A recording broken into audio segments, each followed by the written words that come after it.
All right, everyone. Thanks for joining us for the Fortive Alive with Courage podcast. The heart of this podcast is to dive into stories of leaders who are tasting and seeing a life of being fully alive and living courageously in the midst of their God-given identity and who God has made them to be. And so today we get to chat with Mr. Linus Morris. And thanks so much, man, for being here on the Yeah, show with us. I love the title of your podcast. It's great. Oh, Thanks for having yeah, for sure. I mean, I think I met Linus probably soaking wet, coming up with the cliffs me. down in San Diego, back in the glory days of Yeah, Point Loma. I'd hate 100%. Yeah, beautiful to big take. hair.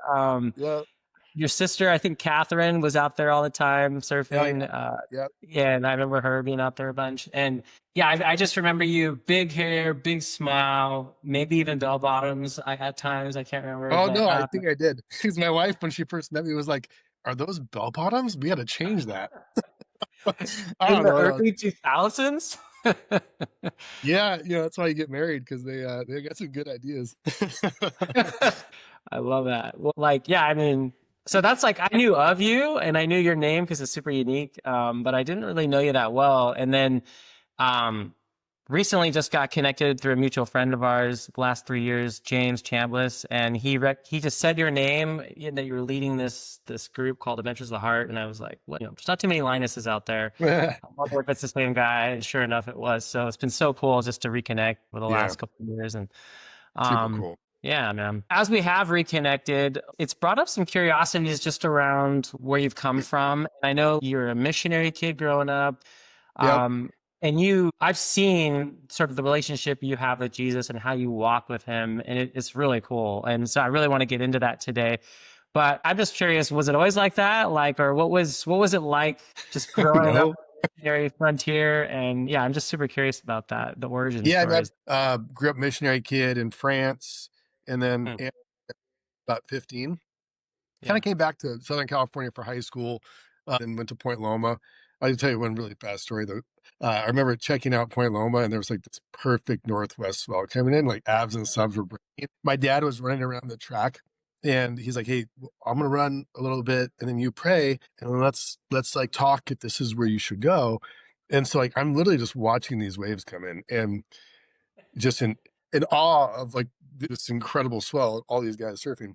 So he comes up and he's like, so how'd it go? Did you like pray? Did you hear, And I'm like, the Lord said yes. I don't think I even prayed. God ever seen. So, Whatever I got to do to land I'm here, like, yes. whatever I got to do, man. But, no, it was a great place. That's Yeah, awesome. but yeah, you're what missionary kid. And I think your question was, what was that like? Right. I mean, Yeah. yeah, I mean, I think, my family was just a good Christian family. I didn't really know how to walk with God. I think I knew how to do a lot of things for God. If I could, how to be involved in missions or how to be involved in outreach. Yeah, I definitely had a heart for God. I didn't know how to walk with him. I didn't know what that even meant. But and even through college, I wasn't really didn't know that at all. Uh, yeah, it wasn't until about 27 that I began to go on a whole nother journey of learning how to hear God's voice and walk with Mm, him, discover my story and what was in the way of me living fully free. And that's a big one. It's a big topic. So yeah, yeah. kind of a restoration journey, if you will, a recovery of the heart. So Yeah. that was the real adventure. Yeah. Well, I want to definitely double click into that. I totally resonate in college. I was a new believer, and it was all about what do you need to do in order to fit the culture and the mold of what the good Christian man looks like. Yeah.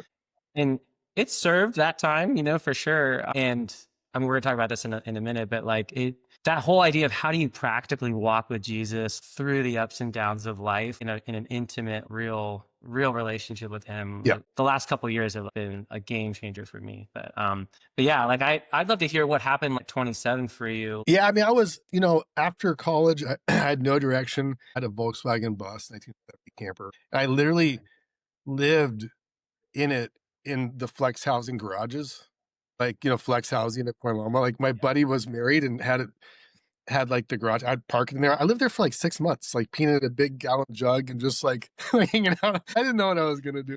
Uh, so nobody, the woman never knew I was living in that garage in my bus after I graduated. Like, it was kind of weird.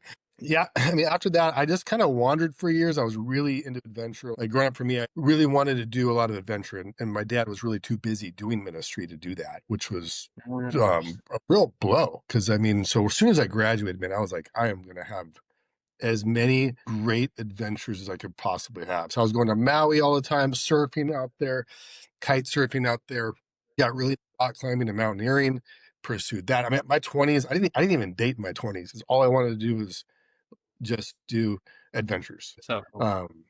Yeah, and so, and that's kind of like a little bit of the Peter Pan thing where it's Mm. like I didn't want to grow up. I just wanted to have as much fun as I could have.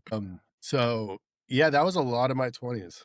And at the same time, it sounds like there is that Peter Pan there, but there's also the masculine heart, just like beating hard. I would imagine of just I Yeah. want to go out on the edges of my life and go exploring these frontiers of areas I'm curious about and things I want to test myself. I mean, seems Yeah, my very friends were fun. like getting married, having kids, and like I didn't even do that until my like 34. So it was just the 20s was a lot of fun. I never was a partier really. I mean, I just Yeah. loved adventure and Mm. just going hard on that. So yeah. One of the things that I love talking about on this podcast is like adventuring with Jesus. Was that part of that season? No, I mean, I didn't really.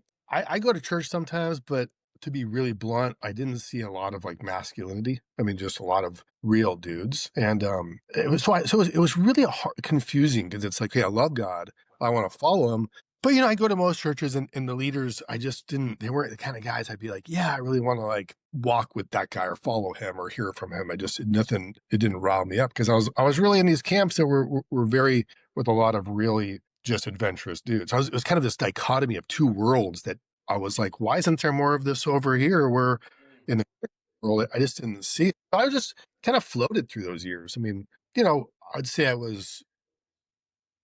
was dutiful in a sense. Like I would try to read my Bible and try to pray, and as it was a very simple way, but I was doing what I knew how to do. Yeah. But Well, yeah, check the box rather yeah, I was than like, checking the box. That's all I really knew. Try to go to church sometimes, and you know, I just didn't see what I was looking for, if that makes sense. no, I can totally relate. Like, it's interesting. Yeah, it's interesting, like how that narrative, or just how that, why is that our default culture, like in the masculine, or not even the masculine, but just why is it the default culture just in our church is to really make sure you come on Sundays, you're in a small group, you're doing Yeah. good Bible studies. Like it's all very much up here, and it feels like hygiene more than it feels like actual relationship. Yeah. Looking back, it's like they, excuse me, they really lost the warrior heart, you know, Mm. um, of Jesus and God. I mean, Isaiah 15, it's the Lord is a warrior, the Lord is his name. And so it's like we've kind of lost that part of the church and it's evident. So, and I was looking for that. That's what I was looking for. And I wanted to Yeah. find that. Yeah. So I mean, fast forward the tape a bit. Like, Yeah, sure. what I'm just curious, like what shifted, or maybe there's a couple series of events that happened for you that like things Yeah, it was changed. 2005, and my dad was friends with this guy named Reese who was doing these adventurous men's retreats. We call them expeditions, but so my dad's like, "Hey, like I remember being in the kitchen of his house. He's like, "Hey, do you want to go on this thing in Tennessee? It's this called Adventures of the Heart. It's they do some really fun adventure type activities." And my first thought is like, no, because I didn't like being controlled or harnessed or told what to do. And so I'm like, hey, no, okay, now tell me what it is. And so he's like, I hear the so word he event. was in his cutting way, he's like, well, let's just give Reese a call and talk to him. So I'm like, okay, fine. So, we get and Reese, all he talked about was kite surfing the whole time. And he was like a kite surfer. And I'd been doing that for years in Maui and in California. And so I was like, wow. I mean, I was shocked. I didn't expect that. And he's like, come on out. It's going to be a great time. And I just like happened to say, okay, on the phone. So I was like, okay, I'm going. Um, but I went out there and I remember being in Tennessee and it was like the first time I'd ever seen a group of guys leading that were just so authentic. I mean, Mm, so real and not religious or talking a churchy way, but just talking like men. mm, And then the retreat was really about your heart coming alive to Jesus and learning to hear his voice and having, you know, a warrior heart. I was just like, oh my gosh, like it was incredible. I just, something within me was like, yes. You know, it's so Hey, funny. I Rose, I there had you the go. same experience. I had the same experience with Point Loma. It's so funny. I went there for surfing. I wasn't going there for Same. the Yeah. Christianese or whatever, and it's so crazy how watch Jesus's life and how he just meets people where they're at, Zacchaeus in the tree or wherever it is. Yeah. He's not like, get down here and let's do some prayer and then we can connect. It's just like right where you are, right in life with you. And so that's such a cool entry point of let's just talk about kite surfing and talk about adventure, talk about what's bringing you life right now, and Yeah. then you have no idea how epic this is when Jesus joins the story. Yeah. I mean, I really don't know. I mean, it's kind of a scary thought. I think back, I'm like, what would have happened to my life if I didn't go on that? Because I don't think it would have been very good, you know. I think I would have gone down some paths that I'm just not sure, but really grateful for that, that phone call in that kitchen just changed everything. So how would you just? I mean, like that was 27. You're how old are you now? 48, believe it, I can't believe 48. it. Yeah, Yeah. that's like 20 years ago. I'd just be curious to hear, and I know there's so many stories, so many deep places where your heart has shifted, your relationship with Jesus has shifted. But like, when you think about the 20 years that has transpired, like what would you like if you're throwing a highlight reel and you're like, man, this is what has shifted for me over these last 20 years? How would you describe some of those pieces? Wow, that's a really big question. um, I think number one, excuse me, but it's probably healing. I mean, um, just yeah, just healing from my past and just what I didn't get, what I did get, and I didn't even know that stuff was affecting me. And I grew up Mm, feeling so much pressure from a pretty driven home. Just felt like a disappointment. So it really affected, and I would engage with things, or I would always duck and dodge and never commit. Just a real fear of being controlled. That would mm, have wrecked me. That would really wreck my life, and I wouldn't be able to commit to anything. So just really God taking me through a journey of just what those events were that caused that kind of fear and that kind of stuff, and then discovering how that's affected me, and there's a path and a process to restore that so I can be free and mm, be who God made me to be, not the person I was living out of with all this fear and anxiety and stuff. So I say healing number one. I know is listen, there's a lot to that. I'm just kind of giving a 30,000-foot flyover. So just restoring my true identity. And I say the second one is hearing from God for me. It's just been huge about who I am as a man and mm. how me. Um, I mean, I'll just tell you. So last night I was at my boys' water polo practice. I got three sons, and two of them are playing like club water polo. And I was sitting next to this really nice guy, and he's just, man, it was like the me monster. He was just talking about I sold this house, I sold this business, I've made this much stuff. My kids are the greatest water polo athletes ever. They crush it in baseball. I know Shohei Ohtani. We were at this with the bullpen. And he's just like, and he wasn't even aware he was doing it. Like Mm, he was just listening. And I looked at him and I really felt compassion because he doesn't know who he is at all. I mean, mm, to have to try to give all of these impressive things to a total stranger. What does that mm, say about gravity of his heart? It mm, is, and so I'm just grateful, and I think about that. I'm just grateful for the years where God's really spoken to me about who I am, and I just feel a real sense of I know who I am. I know whose I am, and um, so yeah, just identity. I'd call that identity. So healing, number one, mm. identity, be two. Yeah, I feel like because I've been to this retreat 3 times, and Reese gives a really good definition of a man. I think it's something to the effect of a man is someone who knows who he is, he knows what he stands for, and he's not Yeah, afraid to like yeah, go after accurate, essentially. Like, is Yep. that sound right? Yeah. Yeah. Knows who he is without a doubt. It won't be pushed off things. I mean, he knows God. He knows he has the strength to offer. And I mean that how cool does that sound? Dude. Well, I mean, is that what we all want? yeah, when you're in the presence of a man like that, it's there's gravity there. I mean, it's insane. I'm instantly drawn to guys like that because I'm just like, wow, this guy knows who he is. Same. He knows what God says about him. He's able to offer that strength out into the world, and he's creating beauty with his strength, and he's creating life, and he's living a life of adventure that I want to live too. You know, and it's inspiring, Yeah. and so I mean, that snapshot of a man, like I had never connected to like, that's Jesus. Like Yeah. that's who this Absolutely. guy Yeah, is. absolutely. I mean, Like, what how incredibly, I mean, think about the disciples who just left everything and followed him. Like they're out there fishing, he's like, hey, follow me, and they did it. I mean, yeah, why? Because they knew that's the real deal. he's a So man. Yeah. Like, well, yeah. like, how do I go It's be like that guy? Yeah. yeah. Yeah. To leave everything like that, I mean, their whole business, like they left their business. I mean, Yeah.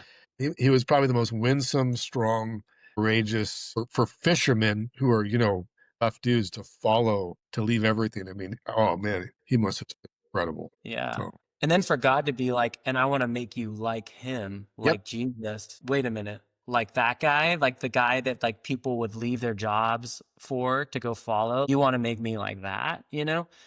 To And how that much to do me, our that, wives, and I what's think that? when our wives married us, they saw that in us. And I mean, how great would it be to be married to a man like that if you're a woman, obviously. But I mean, that's what it affects your children, your wife. I mean, just to have that kind of strength and courage and, Mm, you know, conviction. totally. Like I said, I was at Point Loma, got saved, probably spent 20 years really in a very similar type of Christian experience like you're talking about, where you're going to church, you're making sure you're getting the Bible studies in, you know, so much of how I related to God was very much word based and head based, you know, and I think where I started really running into a wall was anxiety. Anxiety would just take me out, and I could not find relief in this faith that I said I believed. Yeah. And it was frustrating, man. Like there was so much anger actually that would come up when I would be so racked with fear about the future,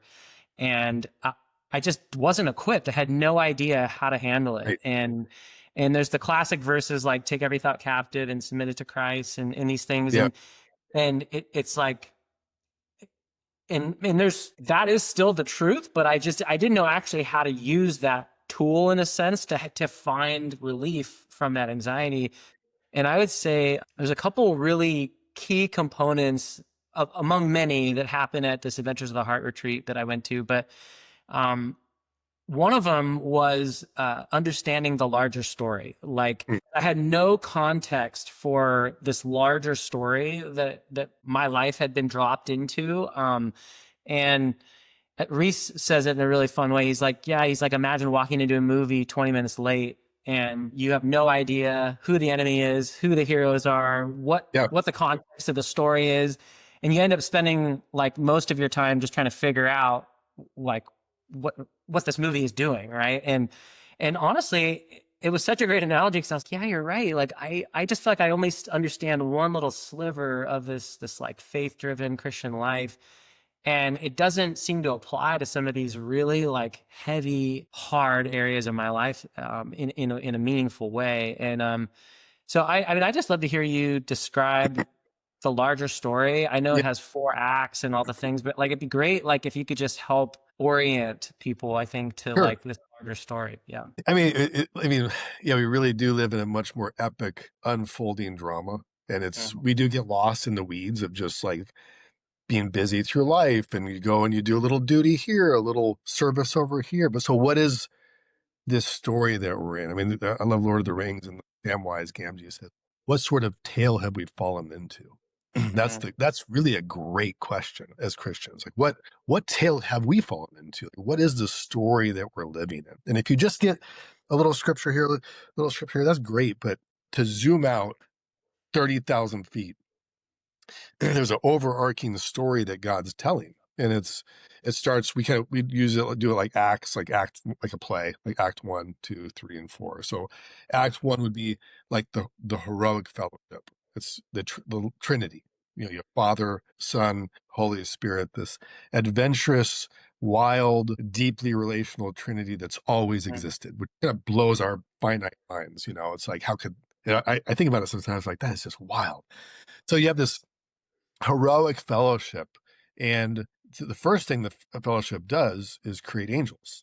Okay, so the first act is the creation of the angels, so to invite them into this great love story that they've been living out, the Trinity. So you have the creation of the angels, and then you have a rebellion takes place. There's a coup, and the captain of the guard, Lucifer, doesn't want to be the second fiddle, or he wants to be the greatest one. So he turns on the Trinity, recruits a third of the angels to go to war, and they fight these angelic armies. There's a battle, a war, and Satan's defeated, but he's not destroyed, and so he gets sent to Earth. So we haven't even come to the story yet. Okay, Adam and Eve, us.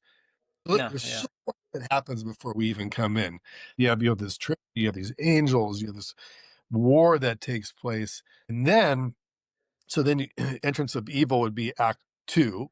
And then God begins to create this wild, beautiful world. And most of us are going too fast to see all the beauty in it. A world that's just rigged for adventure and beauty. And he creates Adam and Eve, and he gives them something pretty interesting. He gives them freedom, right? And the freedom to reject them, which I always thought is kind of wild, because like already a third of the angels rejected him. You'd think he'd be like, hey, we're not doing that again. That was like a really bad idea. Let's move on. But he did it again. And he gives Adam and Eve this great freedom to choose him. And it's really because he's not creating puppets, or robots. He's really creating those that really want to love him and be his allies. And that's the most beautiful thing about love. It has to be chosen. So it's a love story amidst a big war. And so the story, Adam and Eve, and then Satan comes in and says, hey, you can't trust the heart of God and eat from the tree of good and evil. And so there's a fall, and all of paradise is totally lost, and it seems like everything's doomed, but there's more to the story, right? And there's a rescue. And the rescue is Jesus. God always had a plan, a rescue mission, a plan, and that was his son Jesus coming. And so he comes, and Herod wants to kill every little boy. The enemy is just so afraid of what Jesus is going to bring. And Jesus comes and gives his life. And it's the greatest turning point of human history, that whoever believes in him and trusts him can have it. And so he won the war. And so now we live in Act 3, which is really a battle for the human heart. I mean, everybody has this choice: will they choose Jesus or not? And then there's also, like what we've talked about a little bit, is restoration, like becoming alive and free and living life to the full and having God restore you. You can be free. There's so much going on right now. We're in Act 3, the battle for the human heart. Not only battle for people's salvation, but also their restoration. And then at the very end, we all know how the story ends, is heaven. And it's not just some religious church service in the sky type thing, but it's really going to be a restored earth, be like Eden 2.0, and where we get to adventure with God and walk with them. It'll be a physical world, and it'll be incredible. Everything's so that's the larger story. I mean, you see it in every single movie. Things were once good. You have the Shire, you have Eden, things were once good, and then evil enters the story. There's a disruption, and then a hero has to rise, a battle has to be fought, and then at the last possible second, everything's restored and made good again. It's every great movie follows the same structure. It's because it's all borrowing from this great larger story that you're talking about. Yeah. Yeah. As you were describing the act, I was just playing all the scenes in Lord of the Rings. My girls are watching it on repeat all the time. And it's amazing how infectious of a story, say, Lord of the Rings is because, like you said, it's just tapping into that larger narrative that we're all wired for and also living in. Back to this idea of my story and anxiety.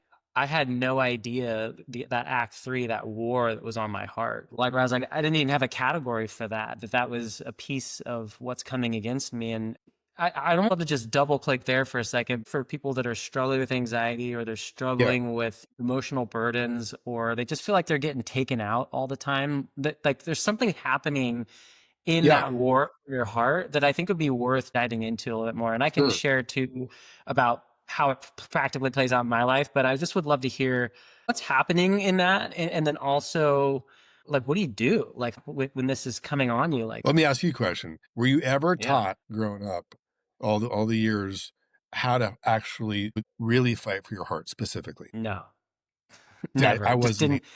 A didn't have a context for it, and B, if I don't have a context for it, then I don't have tools for it. I don't know how Yeah, to fight at all. I mean, all of my missionary kid growing up, I was never taught that you can actually specifically fight for your heart and get freedom and move the needle. I didn't know how to do that. It wasn't until the expeditions I went on where leadership would be very specifically, this is how you fight for your heart. This is how you get freedom. This is how you can shut down the lies and the accusations and John 10:10, the thief comes to steal, kill, Yeah, and destroy. Then it's yeah, like, so every day the enemy is trying to rob us of life, and he's doing a pretty good job. yeah, yeah. Like a roving lion, he's like circling your house, like trying to Yeah. find ways to take you out. Like I mean, I this morning, the scriptures talk about the enemy so much that it's all how over was this the news. missed? I know it's like, it's honestly shocking, but they just kind of, okay, well, let's kind of gloss over that one. Let's just focus over here. Yeah, So, like it'd be like there's a war happening out in the street and I just let my kids go out and I'm just like, yeah, hopefully you guys do okay. Like God be with yeah, you, you know, like and yeah, like hope you make it home, you know, like it's literally that gnarly, you know. it is. Yeah, it really is. Yeah. Like it so I mean I was just doing this like today. I was battling and fighting for my heart in one of in and then there's lots of ways that the enemy like comes in and makes inroads into your heart and takes you out. But one of the ones that really sticks out to me that has been such a strategic tool for me is this idea of agreements. Where so what'll happen is like there'll be some sort of part of my life that Yeah, Satan will drop something into. As an example, like I'm starting to think about next year's sales and like work stuff for next year. yeah, How will I create money next year? Um, and this is the time of year where everything's up in the air. People are sort of ending contracts. People are may want to work with a coach going into next year, and so it's kind of this like vague season where the yeah, season's ending and what will next year look like. And so there's a big unknown, like of like who will be on my roster next year, and there's a big unknown financially, like who will be on my roster. right. So I don't know. My income isn't secure going into next year, is what I'm trying to say. And so Satan just loves to prey on that insecure, I know that. unknown, can't see around the corner type Yeah, stuff. And so I've had this desire to sit with God and pray about next year and just to talk with him about ideas of what could be for next year. And I keep avoiding it and I keep pushing it off. And I'm like, I don't want to sit down and pray with God. And I'm like, why would I not want to sit down with this Jesus we've been talking great about question. Yeah, and get curious with him? You would just brainstorm, like throw some stuff on the board, like have fun. Let's talk about what could be for next year. I'm avoiding it. And I was realizing, I was like, wow, like, why am I avoiding this? And then I was like, it must be like what the term that you've taught us is like agreement. It must be an yeah, agreement. Like, what agreement are you making about this time with Jesus? You right. know, and as I sat with it, basically, I realized I was like, what if I'm truth telling and confessing, which is all confession is just truth telling. Like what's going on in my heart right now is that I don't trust that Jesus can help me strategize for my business. He's over there, but he doesn't care about my business or just, I'm actually honestly have an agreement around being disappointed that if I go try that with him, I'm going to be disappointed. Like he's not going to give me like the 5 guaranteed ways that I'm going to like provide for my family next. Like I just have this belief about that. Right. Yeah, And, and so what that is it's an agreement. Like I've already agreed he's not able to meet me in this space. And so therefore I'm going to avoid him, and I'm going to push off this thing that I've said I would do for the last couple of weeks, and really want to do, but I'm afraid really of being disappointed that he's not going to show up. And so that agreement is basically locking down an area of my life and my heart and Yeah. this larger story that God's put me into. And I'm basically saying, Jesus, you don't have access to that area. Like, and I, Yeah. and what's crazy is that area is creating anxiety in me, and I'm not willing to let him in, essentially. And I basically signed an agreement that says, sorry, you can't have access here. And so I'll talk in a minute about like what to do, but just any thoughts on just the world of agreements and how it plays into that enemy attack, like on us? Yeah, I mean, just to, back it up just a tiny bit, I mean, Revelation 12:10 calls Satan the accuser. So he's coming in with accusations. And what are accusations? I mean, they're things that are not true. You're going to fail. Nothing's going to work out. All these little whispers that come in. And it's like, you're a disappointment. You're never going to be successful. You're always going to be destitute. All these little things that come, it can be for every person, it's tailored perfectly for them. Because he knows every person's story, and he does not want people to become free or strong or walk with God. And if he could get you to agree, this is where the power comes in, agree to the accusation. That's why we call it an agreement, because you're agreeing. There's no power until you agree with it. So it's like, if it's like everything's going to fall apart, everything's going to fall apart. And you go, yeah, this year's going to be rough. Everything's going to fall apart. In that moment, you have made an agreement, right? And then, in Ephesians 4, I think it's 4:7, it says, don't give Satan a foothold. So at that moment, that agreement's a foothold. Okay. It has there's something in the spiritual world that when you say it's agreed to, right? It's like a handshake. And then it has a horrible effect in our lives, because it robs joy, peace, strength, and hope. It just takes it out because you're believing a lie. It's a Yeah. lie, like from Yeah. Satan, our accuser, our enemy. And so it has a powerful effect. I mean, to be honest, I have to break agreements all the time. I mean, they're so easily made. And it's just so important to learn, what agreements am I making, or what agreements have I made, and to learn how to break those so you can live free, Yeah. And you've experienced that. I mean, it's Oh, phenomenal. it's life changing. Yeah. And I could see the effects it was having as a dad. Like I was going out Yeah. there and I was just short with my kids and just kind of like frustrated. I have 3 girls, and so they're just constantly coming with so much joy and abounding with like, creations that they're Yeah. making and plays that they're a part of. And let me show you this, dad. And I'm just pretty much like, I don't have time for that. I don't want to, I don't like, just shut down. Like the joy and the availability and the lightness and freedom was just so reduced. And man, I get angry, honestly, thinking about how that takes guys Yeah. out, I like made an it agreement. I was, made an agreement this morning. We own a hair salon, and I didn't realize that our towel service had switched to another company. We were never notified. I got a bill for $2,000, like for like 6 weeks of towel service, which is ridiculous, and I have to pay it.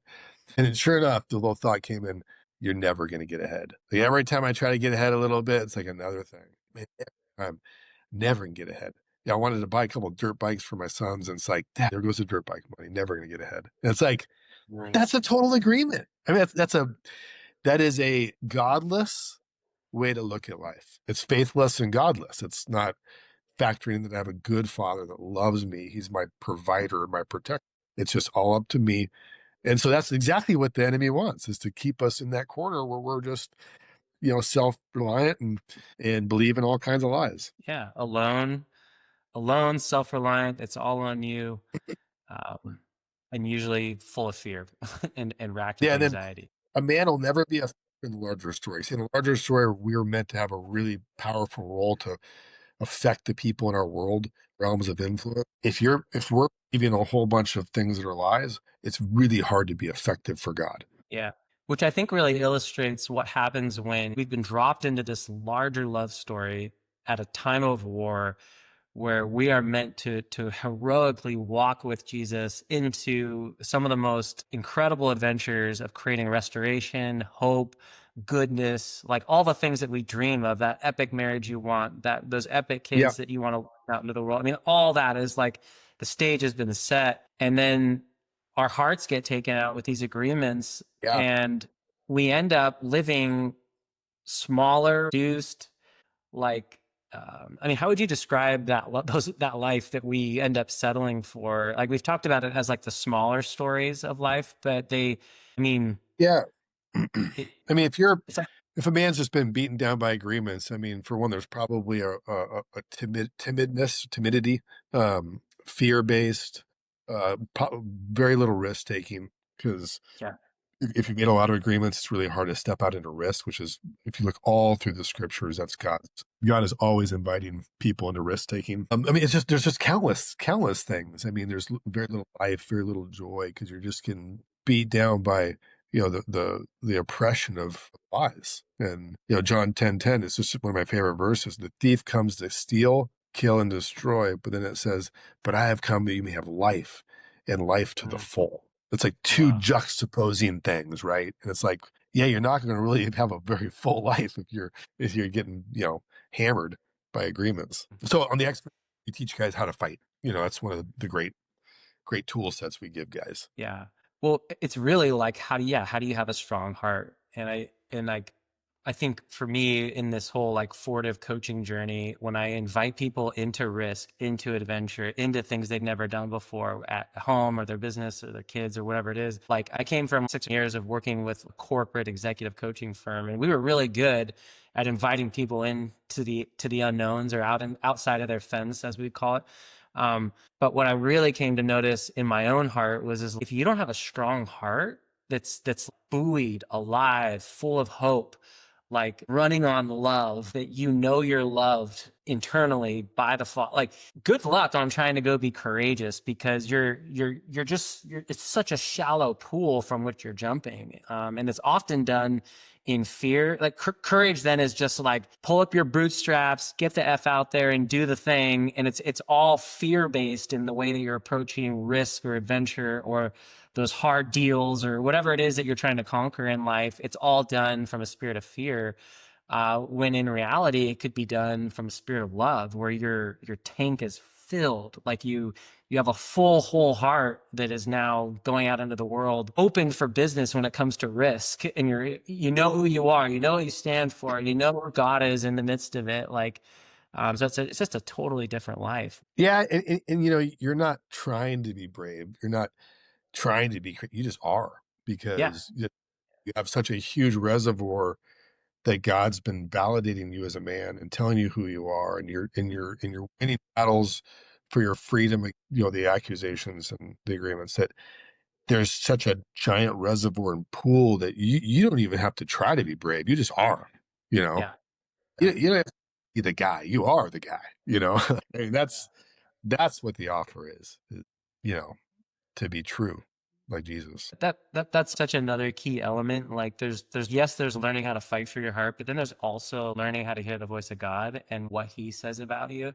Um, you know this, but Eldridge has that quote: "The core heart desire of a man, the question that every man's trying to get answered is, do I have what it takes?" Yeah. Right. And if you don't know how to hear God speak over you and have God answer that question for you, you're constantly going out into the world trying to get that question answered and that cup filled, whether it's through Yeah. work or your life or, you know, I'm at the bleachers at your son's game. Like, will you fill my cup and tell me, I know, it's like, wild. I'm an awesome guy because of all the things I told you? Like it's like that will just wreck a man not being able to hear from the Father and what he thinks about Yeah, and I've been that guy on the bleachers before. I've been there, and every once in a while I'll do that, something like that. But what am I doing? Oh, my cup's really empty. you. I gotta go back to Jesus. Tell me who I am. But yeah, it's just that's what we're teaching people, how you're validated by God. Like that question. It's do I have what it takes? And also, am I my Father's delight? Yeah, the apple of his eye. If you can hear from God about how much he loves you, and then also that you're the guy and what he really thinks of you, then it changes a lot. I mean, without even trying to change it. Mm, dude, you're so right. I just remember coming back and just really circling on this one question. The question was, Lord, would you give me an image, a picture, or a word of like how much you love me? And just I basically just asked God that question. It was just when I was learning how to hear the voice of God, and like just kept asking him that Yeah. question. And the stuff he said to me, it was it was so precision for exactly what my heart needed to hear. The main thing he kept saying over and over again is like, "You are my beloved. You are my beloved. You are my beloved." And I kept wondering, like, why does he keep saying this? This is like a repeat track for like a month of him just saying this over and over and over again. And it was meant to meet me in the exact place of where most of my anxiety lived, which was we won't have what we need in the future. That's what that was just killing me every single day. And he kept saying, "Well, you're my beloved."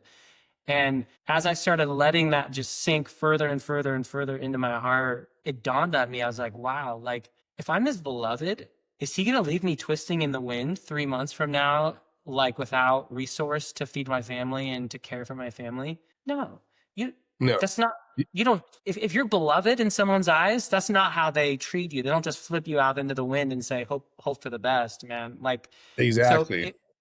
it was this deep rescue of whoa, like we're playing with a very different kind of love here that I've never experienced, and it changes everything, you know. I love how he just kept on saying that over and over until you realized what he was doing. It's really cool. You know, Yeah. it's like, oh, like that's what, like, that's so consistent. Like with working with lots of men in the very beginning, he would tell you something over and over because guys don't believe it and they don't, he's actually getting at something really important, you know? Mm, So it's really yeah, cool. man. The title of the podcast is Alive with Courage. When you see somebody who's alive and they're out there taking risk and doing things, and it can be really small things and it can be really big things, right? But I just be fun to just kind of riff a little bit on where's God inviting you to risk right now? Where is he inviting you out? And how's that journey going? You know? Yeah, I was actually, it's really funny. I mean, I was praying the other day and God kept on giving me that courage, courage, courage. And it's really courage is you're moving into things in spite of fear. It doesn't say there's no fear. And I thought that was Yeah. really interesting as I was kind of, Hmm. doing a little bit of writing. I always thought like, hey, courage is like you're not afraid, but it's not true. It's like courage is where, oh no, you know the severity of what you're going Yeah. anyway. And so, yeah, I mean, lots of different things. I mean, with just the ministry, with my kids, with Danny, my wife, pursuing her, engaging her, that sometimes can be a little scary because I mean, it's, you know how it goes. I mean, all of us guys are married to, you begin to say, hey, babe, how you doing? How's our marriage doing? Those scary questions. And my son's 11 and just taking more risks with him and having just different kinds of conversations and be easy just to go cruise, have a good time with Danny or the boys, but stepping into the unknown with them, that's Yeah. and then adventure really takes faith because adventure is where you don't know the outcome. That's real adventure. Yeah. Yeah. Well, and that's again that word, it's almost like we're coming full circle to the start of the conversation where you're like, man, in my 20s, I was just craving anything that I could get into with adventure and yes, that's written on a man's heart is to be in adventure. Like anytime you're around a group of guys, all they want to talk about is just what adventures have you been on. But then to go, whoa, like I could go adventure with God. Like I could go adventure into my wife's heart, or whoa, I could go adventure into my business, or I could adventure like into conversations I've never had with my kid before. Um, like Yeah. like that's it's almost like, wait, what? That like God has a category for adventure, like, and we can go do that together. To me, that was mind blowing as well. I mean, That there's an adventure of you sense that God wants you to share something about Jesus to somebody who doesn't know him. That's huge adventure, So like, totally, and yeah, that happens, with the baseball teams or the water polo team. What are you about? Well, do you just like play it safe or you take risks and see what happens? You know what I mean? So there's adventures. It's not just like climbing a mountain or surfing a wave. The real adventure is trusting God into the unknown. You know, that's the real yeah. adventure. Yeah, and a lot of times that unknown, it's wrapped up in the larger story. This is the goodness that God is creating in his kingdom here on earth, and he's actually inviting you into it, inviting you to Yeah. participate to go create that goodness and create that life and that restoration and that healing for others. And this last week we've been kind of struggling a bit with some external family just challenges, and there was some talk about that one family member has some things they want to talk to me about, some beef, right? Great. And so, you know, there's so much in me that wants to not text that person, not engage, like avoid, like move away from. And like we haven't had the conversation yet, but I was just like, I have a pool in this reservoir to be like, come on, like let's get in the room together. I texted him and I was like, hey man, like I'd love to clear out our relationship a bit and kind of realign and haven't heard from him yet, but I'm like I'm kind of excited. I'm ready to jump Yep. in and Yep. move into this event. I don't know where the conversation is gonna go, but I know that I want wholeness and healing for our relationship. And I'm up for it. I'm ready for it. You know, I don't think I would have that reservoir if it wouldn't be for some of the things we're talking about. Yeah, really, what you're talking about is rejecting and passivity. And I mean, passivity and masculinity never go together. Like that is, we're as men, we're meant to engage in whatever it is. So what you're talking about right now is you're going to go engage, you know? Yeah. And I'm sure part of your heart feels good, right? Like to know that you're going to go. How would it feel if you're like, can't avoid that? Like Yeah. not good, right? So, I mean, because we're, as men, we're created as warriors to engage whatever it is. That's really part of the story of our lives. Engaging in hard conversations with your kids, or a conversation with your wife, or like your family's drunk. Like we're made to step in. So And I'll tell you, man, the when you actually go do the thing, the alignment you feel like, well, let me back up. There's courage to go send the text, courage to go create the coffee, to go talk. There's courage to go, and then what I've noticed is what helps nuke a lot of the fear in that is that knowing that I'm going with Jesus to that conversation. He's with me in the unknown. And I think that's oh another thing I've never taught as well, is that like, you know, you say you'll do the thing and then you have to go figure out how to do it and what words to speak and how to yeah, apologize and how to ask for, like, that's all on me. No, it's not. He calls you into adventure and he's right there with you. yeah, And for me, that's the place where I'm super hungry to grow right now. My relationship with Jesus is like, dude, how do we go through the bushes together and like figure out yeah, how to go, like, what do you want me to say into this? I don't know what to say. And like right there, the words are there, you know, and just like just in time kind of yeah, like in the trenches together. That's what I want to grow in that depth with him, because then you don't have to be afraid of anything. You're like, I can sit in any gnarly moment or conversation. I can get thrown in prison, whatever. And you're like, he's with me. What's better than that, you know? It's just funny because you know in our Western American culture, we're really good at being like the lone cowboy, like riding through the desert on our own, like just totally individual, totally independent, don't need anybody. And that's, I mean, I easily go down that road. And you know, this next few years, I'm going to be stepping into a lot more leadership, bigger roles. And I was just really sense God saying, "You're not alone. Like it's you and me. Like we're riding through the desert together." You know, so and what you're saying, Seth, is just so crucially important. You know, because I think as guys, we can be pretty isolated. Yeah. Yeah. I mean, this morning when I was working through that agreement that I can't strategize with Jesus, it's all up to me. He because I basically just confessed. I said, Lord, like I'm believing that this is all up to me. Um, and then what I heard him say is like, I'm your guide. Walk with me. Let's Yeah. do it together and let's build it together. Right. Like, Why'd that make you feel hearing that? well, as I'm saying it, I'm getting teary. I'm just like, oh, dude, like I didn't know that kind of love existed for this specific area of my life. And we have so many of these areas of our life that we've blocked off from walking with Jesus and agree that he's not qualified, or he can't meet us there, or he can't be depended on, or if I do invite him in, I'll be disappointed, right? There's so many like things that we have held Yeah. captive. And he's like, bro, I want to bring love into this space. I want to free you from the fear so that you never have to be Yeah. afraid of it again. I want to walk with you through it so you don't have to be afraid anymore, and set you free so you can be full of life and like live this extraordinary life where people are like, what the heck? That guy is running on a different octane, you know, what's going on Right. with him? How And cool is that? Yeah. so, yeah. Yeah. It's good. Well, cool. I mean, Any last thoughts or closing things you want to throw in here? We keep talking about Adventures of the Yeah. Heart. What's the invite look like for anybody that's Yeah, I mean, curious if about? somebody wanted to check it out, you just go to adventuresoftheheart.org, not .com. It's like a weird dating website, so don't do that. But yeah, adventuresoftheheart.org. We have one coming up in April in Georgia, and then one in late August in Ojai, which is near Ventura, California. And yeah, it's like a Thursday evening through Sunday morning.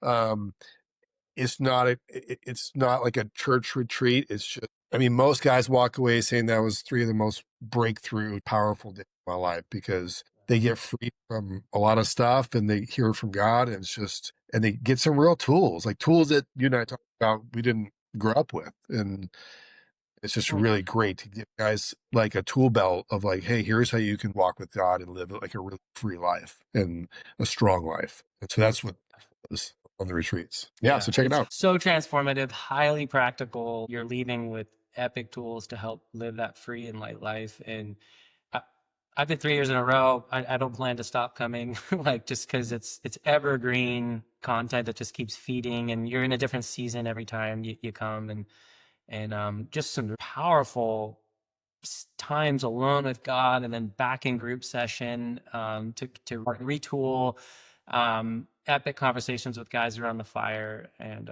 so anyway, it's life changing. So And thanks most for guys bring their friends because their friends are like, well, what's going on in your life, dude? There's something's changing for good. So it's pretty cool. It's all word of mouth. We don't like advertise. It's just, so yeah, always love seeing guys get free. It's my favorite thing. yeah, man, So so good. Well, thanks for leading that charge and for keeping that keeping that open space of transformation for guys. It's so needed. So appreciate from you, bro. Sunset Cliffs, to the podcast, man, it's pretty cool. Yeah. My pleasure, man. Love it. Yeah, we'll be back for sure. We'd love to keep chatting. Yeah. Awesome. Thanks, Seth. All right. See you, brother.